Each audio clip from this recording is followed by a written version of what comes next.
Horror Sucks, the podcast where we watch horror movies and tell you why they suck. I'm Ashley Atkins, and I think I'm boring. I'm Carter Rhodes, and I find it hard to come up with something better than that. I'm recovering from COVID. Yeah, Carter sadly had COVID last week and missed the most important day I needed him. Yeah, we missed trivia. No, not we. He. I missed trivia. You missed trivia. Okay, so before I get into why I think I'm boring, we have to talk about trivia. I just assumed it was because you can't think of anything every single week. That's fair, but there is a little bit of backstory to it. Okay. I don't actually think I'm boring, but I was... Despite all the evidence. No, so part of the reason I couldn't do 7 o'clock is I've been dying to do this stupid Bumble speed dating thing on my phone, and it's only Thursdays at 7 o'clock. Oh, yeah. So I was like, all right, you know what I'm going to say? We'll start late, gonna do it. What a foolish thought, because you and I could do that live on the podcast. That's, all right, next week we'll do it live. It's not entertaining, though. Except for it would be entertaining for it. We'd probably cut it. We cut it would take way too long because it's 3 minutes per one. We can, however, review Tinder on the podcast. That would be more fun. Mm-hmm. But one person actually told me my name sounds exotic. He was like, also, you're Italian. That's not exotic. My name is a basic English name. Yeah. Like, that's not even... It's not even like an Asian girl named Amy, and everyone's like, oh, wow, Amy, you're Italian. It's not... I'm white. Like... Yeah, you can't even be like... Also, an Ashley, no matter what, is not exotic or interesting. Yeah. This guy's name was Theo. And he was like, that's a more exotic name. Right. He was like, how do you pronounce your name? And I was like, Ashley. I don't, he goes, ooh, sounds exotic. Sounds hot. And I was like, nope. And I was like, I'm out. Sounds like an AI trying to speed date. Yeah. So the reason I thought it was boring, though, is because I was going through after each conversation, be like, yeah, I'll like them and keep going.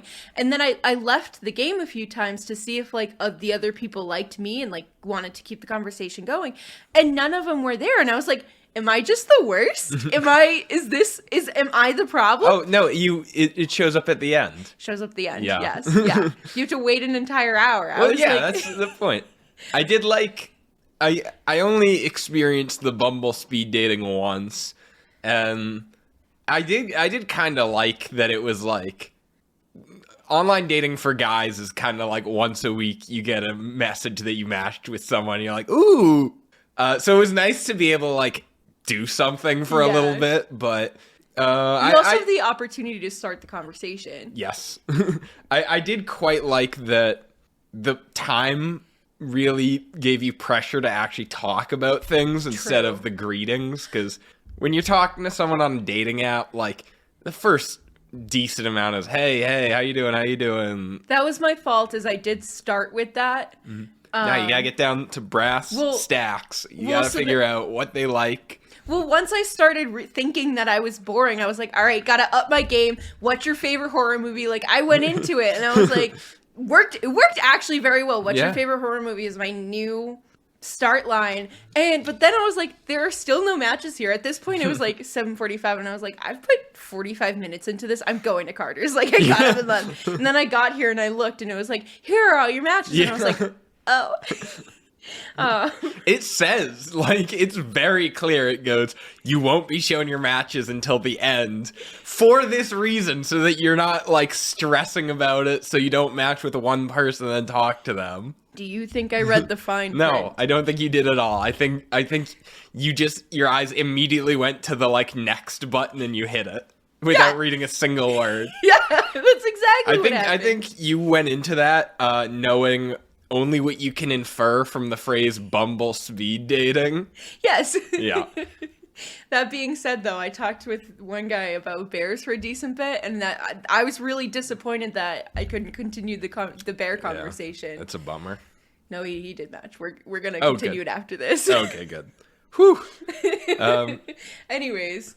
So, a little bit of housekeeping. We finally managed to get out our Christmas present, and it's been delivered. Did you send the email? Yes, I did. Okay, perfect. So it's been delivered. We can say what it is. Remember, the theme was unusual sequels, It was a series of movies.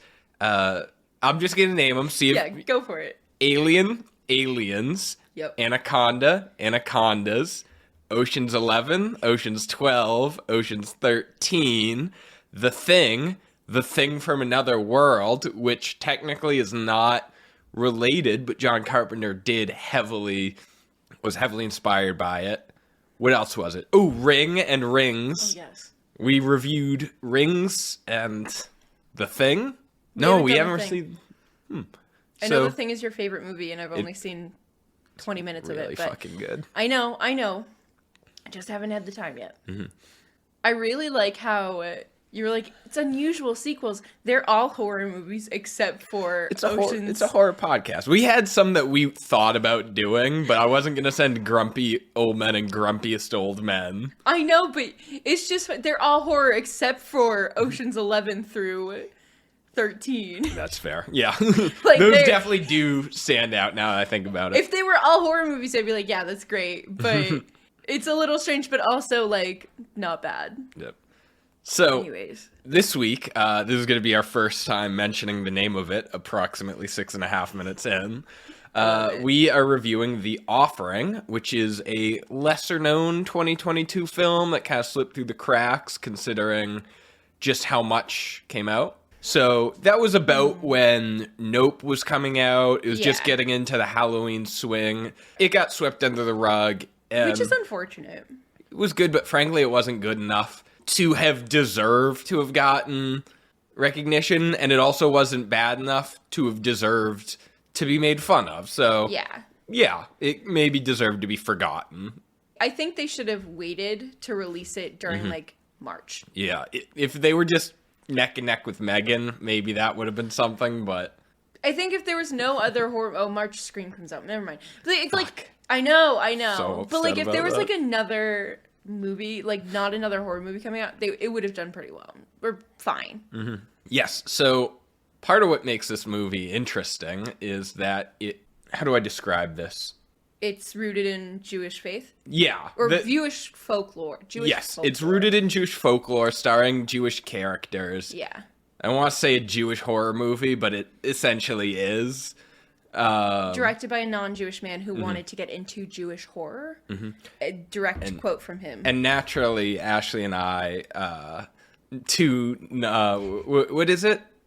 Gentiles? Yeah. Yeah. So, two non-Jews are going to surely be tasteful in how we cover this. So we will. I really wanted to... We will attempt to be tasteful. I wanted to bring a guest on. I just don't know anyone. Nika's Jewish, but yeah? this is a little too horror for them. Yeah. They said, like, the scariest thing they want to review is... Coraline. Which is fair. Yeah, I'm ready to get started, though. Yeah, okay. Oh, wait, before we do, let's tell the people how this works. Yes. So, how this works is where Carter will give a plot of the movie, then I will follow it up with some facts, and then we will go over what we like and what we don't like and what we found scary in the good, the bad, and the spooky, and then we will give our impressions, the Joe DeSasio memorial quote, as well as a rating. And that's it. All right. I was actually about to say, how about we take a third crack. All right. Okay. God, I hope you leave this part in so people know that this is our third time trying to explain it. It's not an overly complicated story. It contains a lot of important details. There are some main key points that, like, you don't want to miss. Okay, so the movie opens with a quick little, excerpt of some Jewish folklore talking about how one of the oldest myths is about this taker of children, bringer of miscarriages, and that it's followed cultures, and it's generally considered to be like one of the oldest evils. So, then there's a cold open after that, following this dude, Yosil. He draws a circle of salt around him as like a protective circle. Ash. Was it ash? It's okay. A circle of ash. Okay. He burned the chicken. You're right. He draws a circle of ash around him. Salt is a very common, like, myth for that. So, draws a circle, and this his wife comes up and says, "You're hurting me." He ignores her. This girl comes up and says, like, "I need to feed. You know what happens when I don't feed." So he says this spell and then kills himself. And then it follows Arthur, also known as Art, and Claire. They're married, and Claire is pregnant with Art's child. Art is Jewish, Claire is not, and that led to conflict when they got married. Saul, Art's father, told her, "You're not family, you're never going to be family." But as he got older, once he found out she was pregnant, he changed his mind, and he's like, "I'd like to apologize if you're willing to let me." So Art says yes because he needs money, and he wants to convince his dad to put his mortuary, which is also his house, up for collateral, for a loan. And his first day there, they're eating dinner, and Art and Saul are interrupted by Hamish, who's an old family friend and He works for Saul. Yeah, and a, I guess, colleague. Anyway, Saul is like, "Hey, can you help me out here? Do you still remember how to do the rituals for the Jewish rituals for bodies? How do you call it? Jewish funeral rituals." All he says was, "Want to do a mitzvah?" Yeah. What do you call that? Not funeral, the rituals you do with a body. Oh, the embalming? Well, no, but like more vaguely religious. I have no idea. What do you call the like? It's in pretty much every religion. You like have some kind of rites you do over a body. Oh, last rites? Yeah, but that's specifically Christianity. I have no idea. Right. Well, anyway, he does some kind of.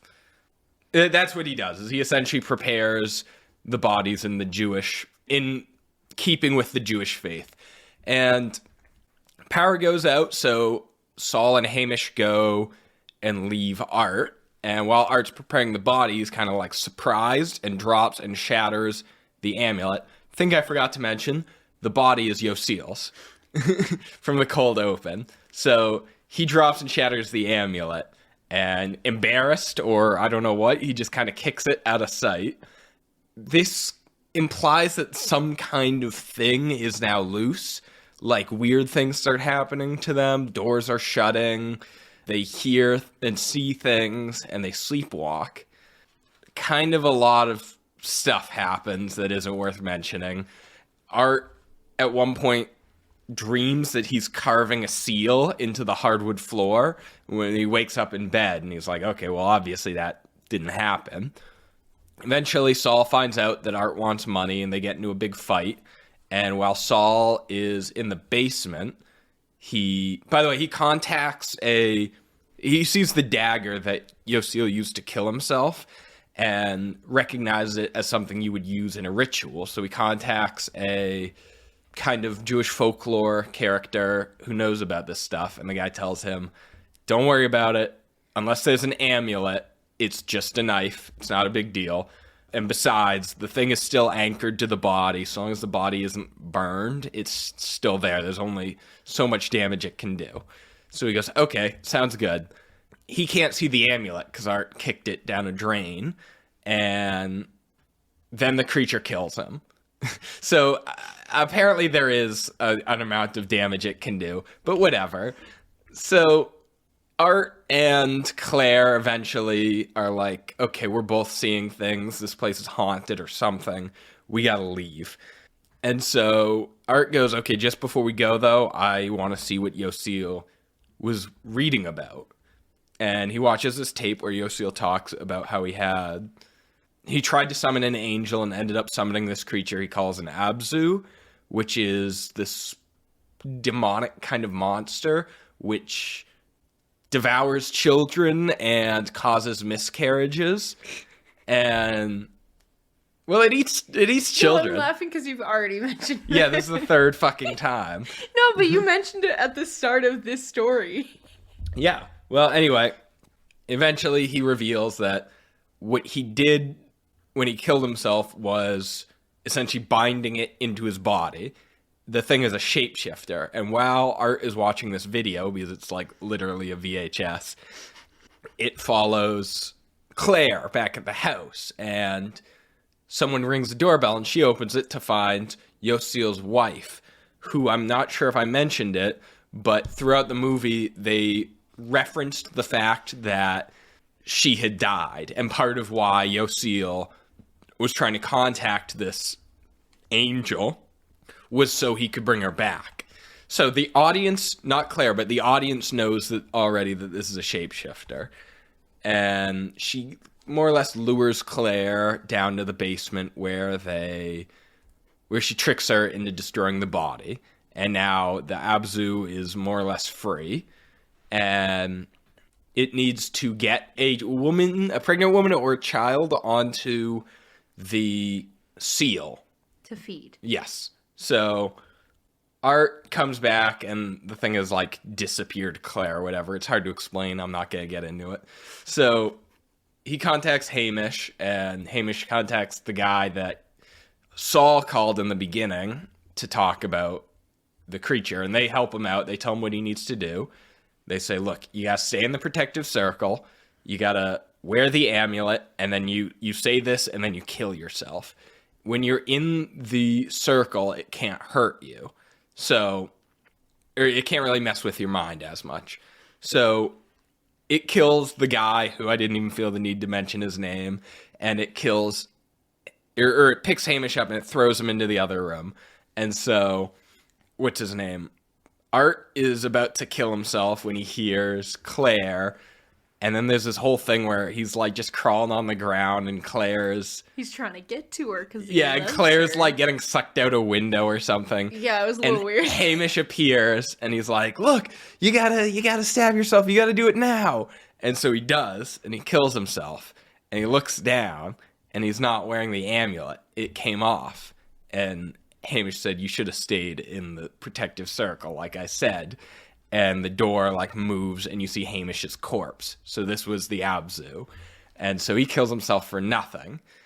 There's this, I don't even know what to call it, like essentially just fade to black. And Claire wakes up and she hears Art. He's looking for her standing in the main hallway. She's like, "Oh my God, Art, I thought you died." She runs over and he's like, "Is the baby okay?" And she goes, "Yeah." And he says in the Abzu's voice, "Good." And you look down, and she's standing on the seal he carved. And that's implied that it eats the baby. Yeah. I feel like that was a good one. That was good. Okay. We did Thank it. God.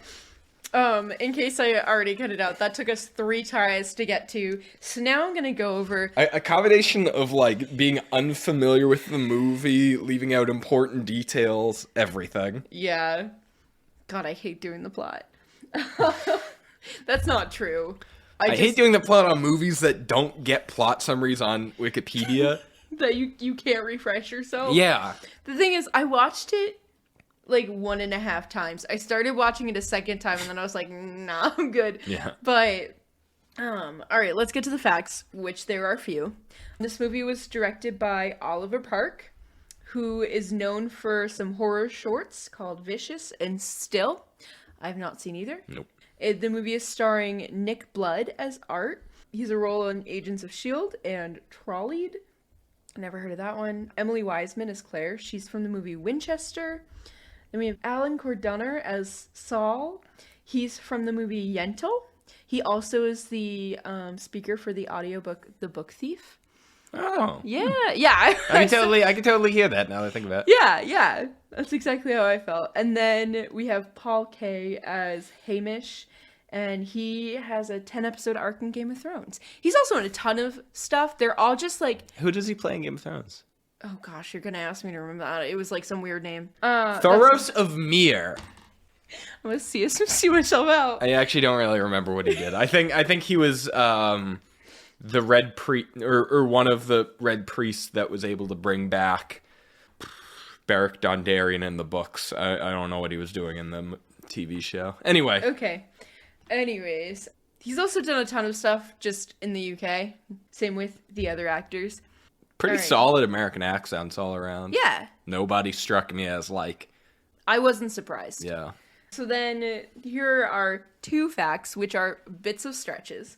The movie other places called Abzu and was originally called that, but I guess they had to change it for the US release. I agree with that. Finding out what this creature is deeply unimportant to the plot. Yeah. I gave more facts about it, but part of the reason that the Abzu takes children is because she's jealous because she's infertile. And is that like in folklore or? Yes. Okay. Yeah. That's part of the folklore. I think that's stupider than just a thing that wants to eat kids. Yep. No one ever questioned that. Like, I know. No one needed to understand this thing's motivation. They're like, yeah, sure, wants to eat kids. Me too. Me too? Other people think that, I'm sure. Okay. Plenty of child eaters out there. So critics claim that this movie is just a showier knockoff of 2019's The Vigil. And now I kind of want to watch that movie. Yeah, I want to see that. And that's it. Okay. Very exciting stuff over here. Mm-hmm. So, let's talk about The Good. Dun, dun, dun. All right, I'll start. I thought the production design was very good. The house was beautiful. The morgue was creepy looking, but overall it was like the design was pretty. It was nice. Yeah. It was appealing. It was solid production value.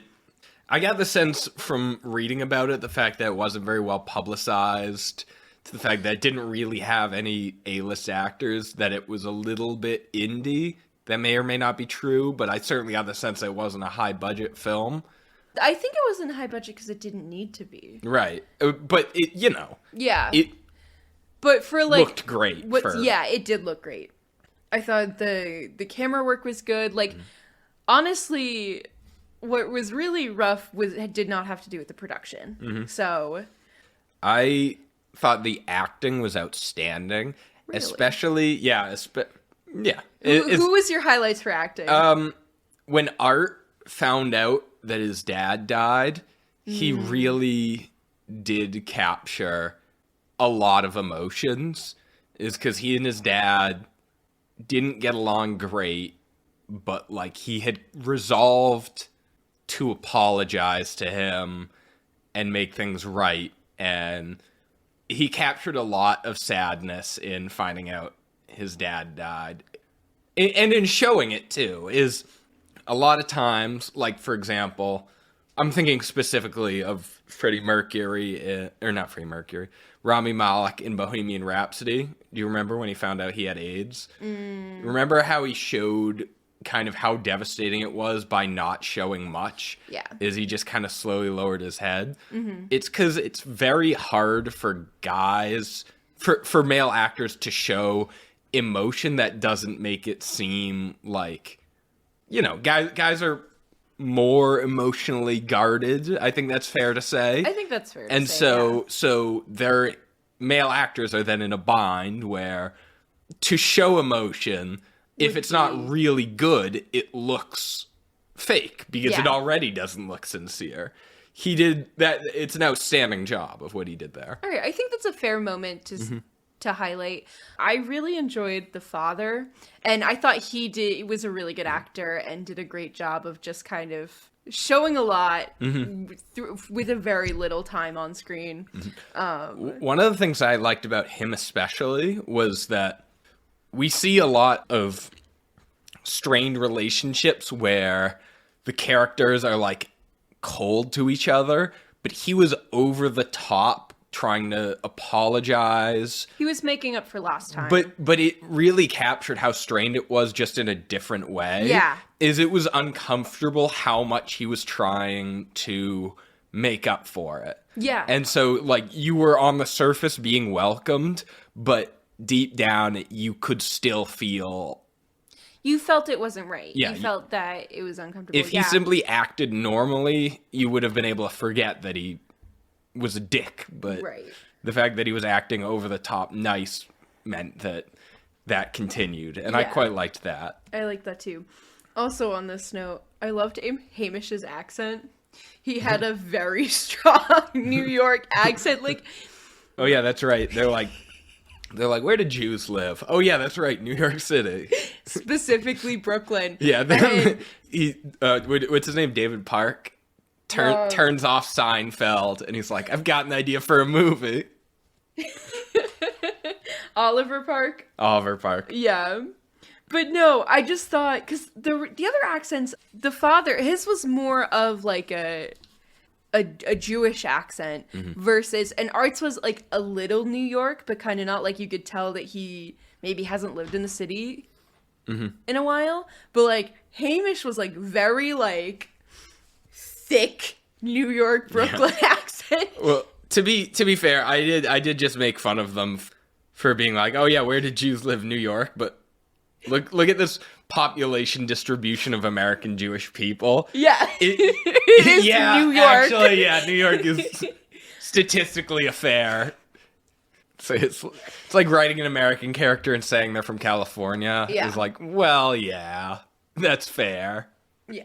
Or a Southern character that's from Texas. Yeah, it's statistically accurate, But no, his accent was like really like spot on Godfather impression. He was like, I can't even recreate. He's like, you've come home. And it was just like, I was like, did he just watch the Godfather movies? Like, is that what this is? But it was pretty funny. The directing was pretty creative. Like, there were some jump scares where, you know, there's a fake out where they lead you to believe there's a jump scare, and then there's a letdown. There was a visual, not letdown, that's the wrong word. Release of tension, let's call it. There's a visual release of tension, but like an audio sting, which still made you jump, but there was nothing. It was interesting. Overusing that, I feel like that's going to very quickly become stupid, but it was my first time really analyzing it, and I didn't mind it. The first time worked well. There was a lot of them, a character in a room, and you would hear the door shut. And I liked that a lot because it implies that now there's something in the room with you, and like it's now a sealed room. It really did convey a lot of that. It plays with perspective an interesting amount. There's a lot of scenes in which there's something really blurry right in front of the camera, and it draws your eyes away from where the jump scare is going to be. And lastly, as far as my compliments towards directing, is when the Abzu reveals itself to Saul, it starts with these swing doors just swinging open into like a dark hallway, and as they swing open once, it reveals this like tall dark figure. They swing shut and it's gone, and then it happens again. That was like a very slow and ominous introduction of the physical character. I liked that as well. I think you're spot on with a lot of those. One thing I really enjoyed about this movie, it moved very quickly. I thought it had a nice kind of quick pace to it. It's kind of like, I don't know, for me it was just like, it was like, oh, he's going, and I was like, kind of didn't want to be distracted like I usually am. So that was a compliment from me specifically, as I see Carter going, maybe not. I felt it. Was a little too fast at times? No. Well, or that it dragged at points? It dragged at points, and then it was fast at other points. Is I just felt like they spent too much time on the things that didn't matter, is all. That's okay. I think that's a fair criticism. And then the other thing I really liked is some of the jump scares at the beginning. There was a jump scare at the very beginning, which I thought set a good precedent in terms of expectations. Towards the end, I have different opinions, but in the beginning, I thought they were well-timed and well-spaced. I liked that they had this thing where like running ink represented the demon. Yes. They didn't really do anything with it, but I liked that device of like Art shuts the morgue door on the body and he writes Barry on it. And as he walks away, the ink starts to bleed. In the beginning, when Yosil is reading from his in his little booklet of spells, because it's like a little handheld thing, he's reading from it, and as he's reading, the words start to like the ink runs. I liked that. Yeah. My last note is I really liked the design of the creature. I liked how demanding of a presence it was without being overtly scary or aggressive. I also liked that when you got up close to it, it had like this black smoke kind of coming off of it, like giving it like a really eerie feeling. Mm-hmm. And that's it. All right. I quite liked the Ada Fishbein reveal where because the audience, it had established very early that Yossele specifically put these events in motion because she died. It was very subtle. It wasn't like a sure hope we don't run into her later because she's dead, wink wink. Is the entire plot hinged upon her being dead, so even offhandedly mentioning it, it stuck with you. And so her being around, given the context of what we just saw, was very clear, and I liked that. Yeah. I agree with that. I liked that Art was shown to be an outsider, like even through his clothing, is he was dressed in like a shirt and jeans, and everyone's wearing the tradition. I don't know how traditional, but they're wearing what you would stereotypically assume a Jewish person to be wearing. Yeah. And then I did like that they explained the creature immediately, and then the bulk of the movie was then built around worrying about Claire and the child rather than discovering what the folklore is and like what it is and what they need to do. Mm-hmm. I also actually agree with that. I didn't write that down, but we knew she was in danger from the start. Yeah. Especially because it said that and then it showed her pregnant. Yeah. So there was no mistaking it that she was who you had to worry about. Mm-hmm. So I'm ready to talk about the bad. Perfect. The bad. So I was just telling Ashley how much I didn't like doing the 3 plot summaries, and that ties into one of the things I don't like about this movie, which is that it's a strangely simple plot, but then still weirdly complex. Yeah. They're not really haunted by anything. They're just kind of pranked around by this creature for a while, and then it caused a miscarriage. A lot isn't explained until very late in the movie. This plot had no business being this simple and this hard to explain. That's a very good point. I couldn't understand why I was like, you were explaining it. I was like, it's a simpler plot than this. And then as soon as I started explaining it, I was like, what hole have I put myself in? Yeah, it's like it borrowed so much from haunted house movies. Yeah. But it was so separate that you couldn't just be like, haunting ensues. Yeah. It was very difficult to explain. There was a lot of very specific things that needed a point. And I like complex movies too. Is just this boiled down really wasn't that complex either. No. A child-eating monster wants to eat your wife's child. The end. Yeah, I really didn't like the ending. I felt like there was a lot of build up to nothing.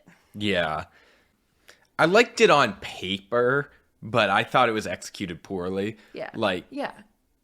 First of all, I always talk about, aside from the literal end where she loses the baby, is I complain a lot about movies where the characters are just lying on the ground for a lot. Like, the final 5 minutes of this movie is just Art crawling towards the knife. It's you dumb. Don't like people crawling on the ground. It's stupid. Claire's just stuck in the window screaming. The demon's not even there. No. It's out of sight. Yeah, there's no physical threat, which at first was interesting, but when you're going through like a heated battle, it's not interesting.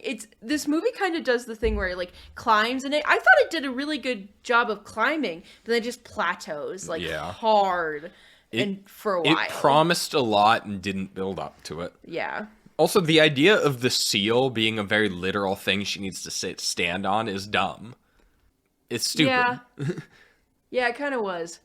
I also, speaking of the seal, it was placed in the worst space because you know for a fact she's already crossed over it and walked over it 1 billion times. Yeah. So I'm sorry, you can't say, now she's walked onto it the last time. No, it was under the rug. Yeah. It was always there. It feels like this weird mix of like, once it destroyed the body, it should have been able to do whatever it wanted. Right. That makes sense to me.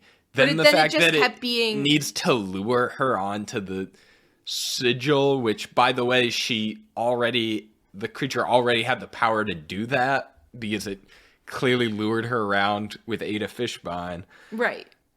It I think I don't have a complaint of her needing to be on the seal.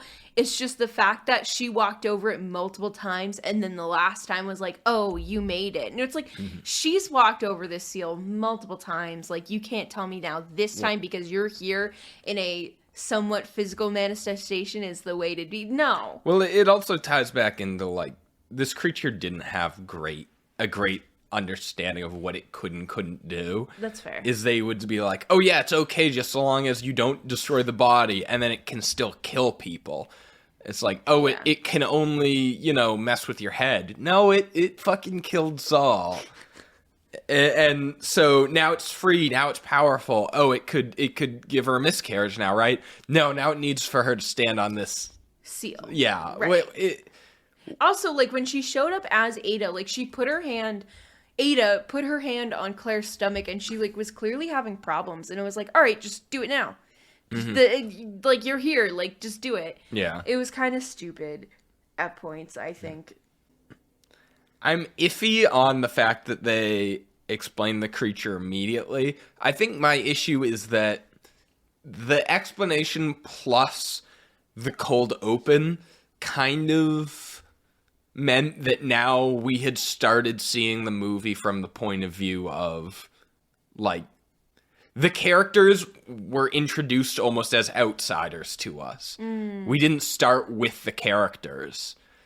We're like, we started kind of seeing things with the monster, and then they were introduced. That's a good point. I didn't hate the introduction of the monster because it eliminated a lot from the movie. So, in terms of, like, having to explain what it is and figure that out. I think I would have liked it more if it just opened with the summary of, like, the taker of children, and then it faded away to a shot of Claire rubbing her stomach. Yeah. That would have kept the same, like make sure you keep your eyes on her because she's this movie isn't afraid to kill children. We just said, like, this is what the creature does. Right, and then we could have had the explanation of what was his name? Yosiel, yeah. Yeah, we could have had the explanation of him being like, Art asking Saul what happened. He's like, oh, he's a scholar, he killed himself. And then, like, he goes to his house, finds the tape of what happened with Sarah, and then he also maybe finds a tape of what happens to himself. Yeah. Boom, done. Like, That would have been better. put the cold open in the middle of the movie, then we would have been a little bit more scared, I think. It would have added something there. I don't know. Yeah. Overall, it's just a weird mix of, like, creature feature, ghost and haunted house movie. Yeah. Demonic possession. It's never like, really... No limits are ever set. The thing just kind of does whatever the director thinks would be spooky in this moment. And it's clear to the audience. horror was the forefront for sure. I think part of it, like, the director is used to doing short films, so it's used to like capturing a couple horror moments, And he did that pretty well throughout the movie. right? But I don't think there's, like, a clear concept in terms of directing a full feature, Right. and I think that's visible. There's a lot of dialogue, especially or a lot of exposition, especially towards the beginning. Yeah. I don't really have any, like, intelligent notes on it, as it was just boring to listen to. Yeah. They were so unambiguously clear to Art. Don't step outside the circle. And he did it immediately. It was so fast, actually. It was like he goes, hang on, don't step outside the circle. Hamish gets grabbed and thrown into the other room. He goes, Hamish! And he takes the step outside the circle. He was so dumb. Well, he, like, takes a step outside of the circle, hears the voice in his little... Hamish hasn't died at this point. He makes the circle. He kind of was like, oh, what happens if I step out? Hears, like, loud noises in his ears, like, okay, gotta get back in the circle. And then as soon as Hamish is thrown, he's like, oh, and then he sees Claire, and he's like, I gotta go! Yeah, it was so fast. And they explained things. This wasn't like an outsider trying to understand how this is working. They go, you need to do this thing. This circle will protect you. If you step out of the circle, you'll be in danger. It can trick you. Yeah. One of the things that I didn't like, speaking of that kind of moment, there's a lot of foreshadowing that was very blatant watching it the second time. What do you mean? Well, in the beginning, they kind of almost mirror each other. When Yasila's in the circle, a book flies out, and in the same time, in the ending, the book flies out. They both go in the same direction. It was kind of lame. Rewatching it. Yeah, that's also not very intelligent foreshadowing. That's just It was reusing shots. Yeah, it was kind of stupid. I get the wife. I think she didn't need to appear in the first scene. We could have just heard who she was and known that that was his wife. Mm-hmm. A couple other things that was just like, all right. It wasn't, like you said, it wasn't intelligent foreshadowing. Mm-hmm. There was nothing in go, ooh, is that gonna come up later? Mm-hmm. And then to that end, there was when he put the amulet into the grate. Throughout the movie, it would flash back to it still under the grate, like, hey guys, remember this? This is gonna be important. And I'm like, I get it. Yeah, exactly. Him breaking an amulet and then kicking it down a grate was not lost on me. No. Especially since, like, Yasiel in the beginning was, like, holding it, like, this is an important thing. Please notice this. Yeah. Very obvious. Mm-hmm. And then my last real complaint about this movie was you saw it through the lens of the opening kind of explanation of the taker of children, bringer of miscarriages. So you saw from the point of view that right away you knew this woman had a chance of losing her baby. And then there's like such a mild consequence of their finances then. It really does feel like, well, this isn't a big deal. Yeah. You may not know it, but I know that you are currently facing the chance to lose your child. I don't really care that you might lose your house. That was only there to create disconnect between Saul and Right, Art. but surely there could have been a better way, right? Like, oh, I'm sure. I don't know, like if he was looking for money for medical payments or something. Yeah, she went through IVF. Yeah, but like something life-saving that really adds a level of that doesn't make his issue seem stupid, because the fact that they show his issues. It also could have just been done do you understand better. what I'm saying? I do. Okay. I think it just was done in poor taste because he kept getting calls from the banker. Like, it was dumb. Yeah. Also, he was totally in the wrong. It was a weird thing to watch. He's like playing off his father's feelings, and usually they'll have a character be morally gray or something, but I'm like, no, you're in the wrong. Yeah, here. he was in the red for sure. Yeah. Yeah. The only other thing I had, the creature takes on this little girl who was kind of sacrificed for the creature, and she wasn't scary. And yet her acting was just kind of not great. I know she's young, but it just was like kind of weird. I didn't like it. So before I forget, Yes. are you finished with your bed? Yeah. Okay. So before I forget, while I had COVID, I was cleaning up the place, and I happened to notice you left your notes from Raw, and I didn't even touch them. I was just walking by, and I glanced at them, and Ashley's number one note was just, and I quote, "I feel stupid." I said that as my number one note. But I didn't think you wrote down a note. You were afraid you were going to forget that this movie made you feel stupid. You're like, oh, better write that down. Otherwise I'm going to get talked over. No, I was angry about it. But also, I will say I watched a video where someone validated me for not liking a movie because I didn't understand it. I don't need to understand a movie to say whether or not I enjoyed it. So, yes, the movie made me feel stupid because I didn't understand all the greater themes and all the deepness of it, whatever. And yes, I did write it down. It made me upset. Okay. You and I have to have a conversation about, like, framing.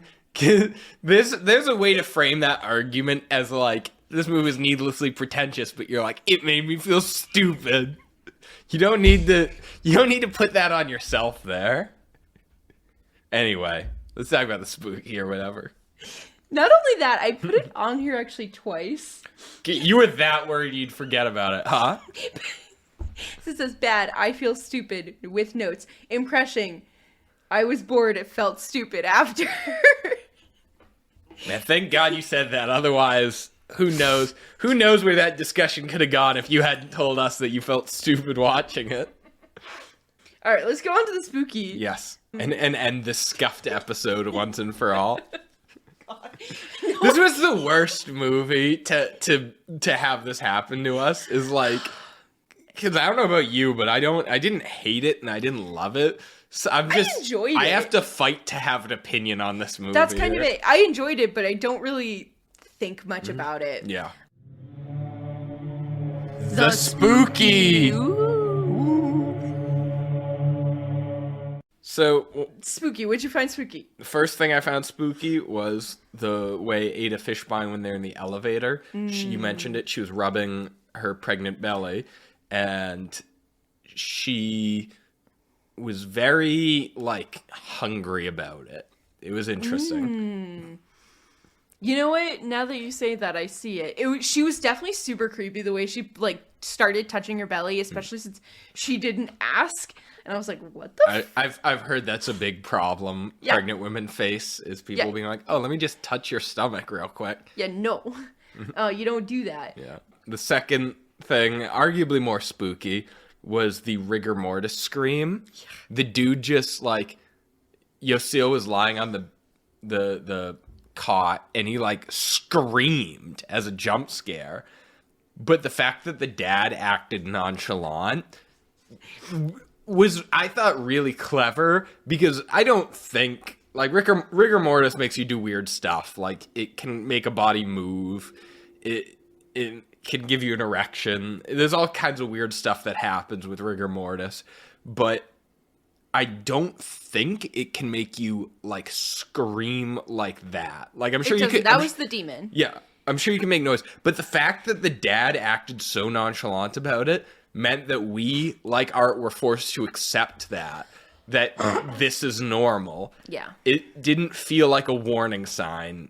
I thought that was really clever. Yeah. Is more jump scares need that kind of, like, I don't know how to call it, like a moral guide almost of someone saying this isn't something to worry about, because it makes it less like, if a corpse did that while I was down there, I would walk away. I would just leave. I'm like, absolutely fucking not. But the fact that an expert was there and laughed about it, I'm like, okay, all right. I'm the weirdo. I'm the outsider. I get it. Yeah. I quite liked that. I enjoyed that as well. I will say in that scene too, right before like the screams, he like eyes flash open when Art tries to cut off the amulet, and that spooked me real good. The way his eyes were all white, I hate that look. Yeah. That's it. So, some overall thoughts. It's a very complex movie. Not necessarily in a good way. Just it's pretty hard to analyze. It was entertaining. Yeah, it is. I don't want my time back, but No. I think it was right on the Oculus line. I would say a little below, actually. Oh, it's definitely below. Little- Oculus was better than this. Yeah. But it's not bad. Yeah. Like, you know, it was enjoyable. I'm not going to change it because the Oculus line is a much more entertaining thing to say, but I do think this is a more accurate, like, line of, if your movie is better than The Obsession, it's a good movie. If it's worse than The Obsession, it's bad. Or Offering, or whatever fucking movie we're talking about. It doesn't matter. Anyway. I think this is a true neutral. Yeah, is be like, honest. if it were a little worse, it would be bad. If it were a little better, I think it would be good. Yeah. It's right in the middle. And then for my Joseph DeStasio Memorial Line highlight, I wrote ASDF, ADSF, ASDF, which is my to be filled in later, just kind of keyboard mashing. And I never got around to it because there's no There was memorable dialogue in this no- movie. Rigor mortis. That's the memorable dialogue. I got don't think nothing. he even said rigor mortis. He did. Did he? Okay, He fine. said, "Oh, it's just rigor mortis, Okay. the body's last attempt at life." But Which I don't think Even- is scientifically accurate, but no, it was like that's just like a belief. Mm-hmm. It's not a good line, but it's something. yeah. All right, so for my review, I gave this 5.5 plot summaries. I give it 6 yarmulkes. Not bad. No. Yeah. Yeah, I don't know. I would actually recommend not watching this just because Watch The Vigil. if you can take 2 hours, you haven't seen The Vigil. You can't No, recommend but it. I want to watch it. Okay, and well- according to Variety, it's like a really good movie. Okay, well, either way, Which actually, if you have an hour 40 minutes of your life, there's so many better movies to Yeah. watch. You're not gonna want your time back, but it's just a waste. surprisingly, this movie has a 90% on Rotten Tomatoes. Well, it has something bad. Hang on. It's 5 point. No, I think it's just a 5 out of 10 on IMDb. It's a lot worse than that. Let me see. No, it's not. I was looking at it earlier. Okay, yeah, 5.2 Mm. on IMDb. It's quite a gap. Yeah, it's a really weird gap. Yeah. I'm slowly losing trust in Rotten Tomatoes. Yeah, I don't trust anyone. All right, so do you have anything else? No. Thank you all for listening. If you like what you hear, please, leave us a rating, maybe a review. Please leave us a review. It actually helps us. You can check us out at Horror Sucks Podcast on Instagram or on Gmail. You can send us an email there. Or you can check out our website, horrorsucks.com. Really grateful for you guys listening. That's it. All right, well, here's to better episodes with better movies. Yeah, honestly, yeah. Stay spooky. Horror Sucks is brought to you by Wild Thing Media. Editing